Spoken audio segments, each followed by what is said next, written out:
From the Detroit Free Press in the heart of the Motor City, it's Monday, September 30th. Here are today's top stories. This is John Gallagher of the Detroit Free Press reporting that the cost of the strike by auto workers against General Motors is mounting up.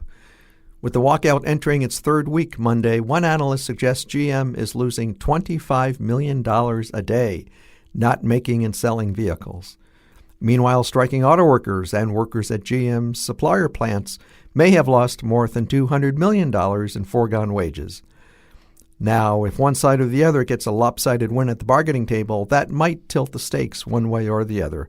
But more likely, everyone loses the longer this thing drags on. This is Kat Stafford reporting for the Detroit Free Press.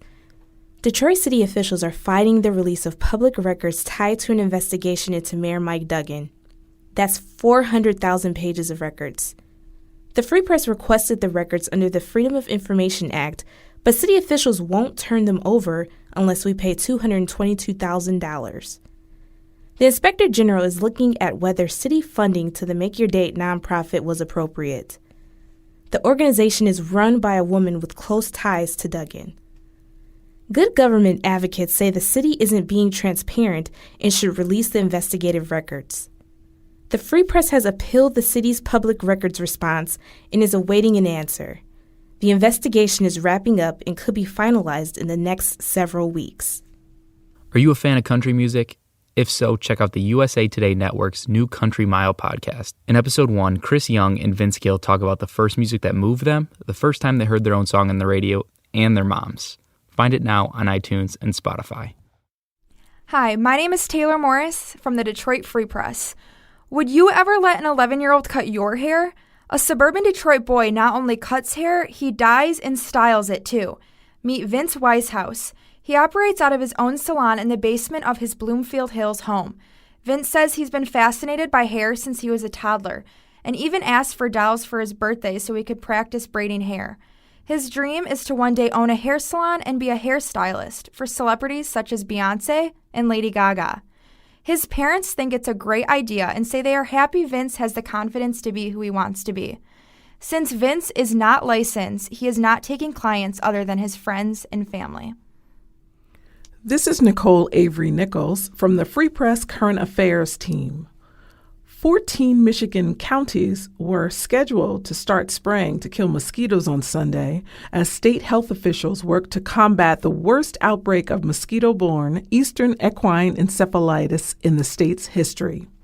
There is no treatment and there is no cure for EEE, a rare virus spread by mosquitoes that kills 33% of people who are sickened by it.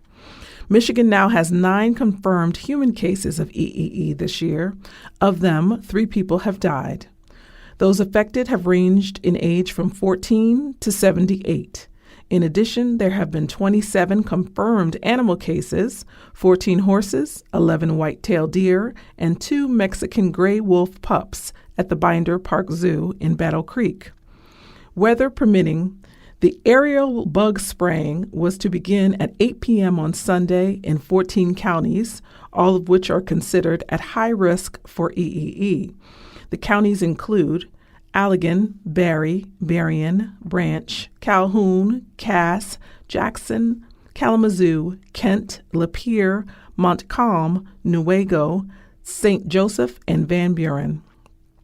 13 of the 14 counties have confirmed cases of EEE in people, animals, or both. For continuous coverage of Michigan's encephalitis outbreak, please follow Free Press Health reporter Kristen Jordan Shamus at www.freep.com. I'm Kirkland Crawford with the Free Press Sports Department. Are the Detroit Lions actually good? It's a question more and more are wondering after Sunday's close loss to the high-powered Kansas City Chiefs 34-30. The Lions dropped to a record of 2-1-1, but impressed football fans in the process.